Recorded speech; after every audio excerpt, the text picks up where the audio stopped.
बक्सर से हम गईनी बच के हर बुझला ए बाबू हो अरे बक्सर से हम गईनी बच के मुजफ्फरपुर हिलल कमर जब लचके तोहरो भी रेनी बिगड़ल न थोड़ा सुनो तो है वैशाली के छोरा का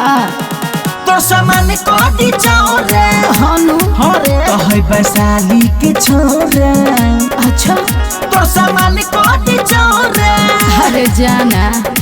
अरे बक्सर से हम गईनी बच के मुजफ्फरपुर हिलल कमर जब लचके तोहरो भी रेनी बिगड़ल न थोड़ा तो है वैशाली के छोरा अच्छा तो सामान कोटी चौरा तो है वैशाली के छोरा का तो सामान कोटी चौरा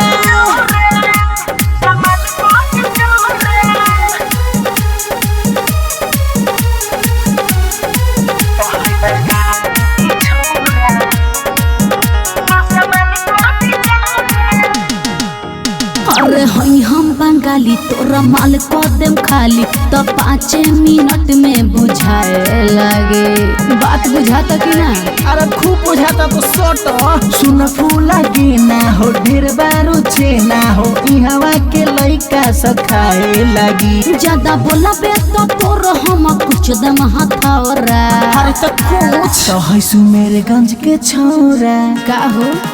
तोर सामान कोटी चौरा ढेर बोलता रह तो है वैशाली के छोरा बोला ना उहे तोर सामान कोटी चौरा अरे हटा हो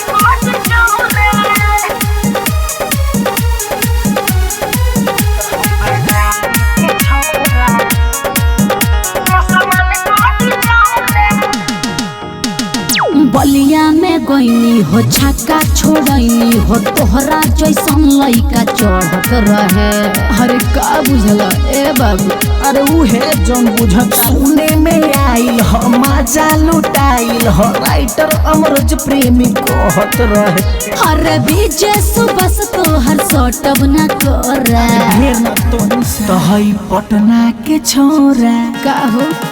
तो सामान कोटी चौरा ना भगवा तो है वैशाली के छोरा बोला बोला तो सामान कोटी चौरा पगला जेबा ए बाबू।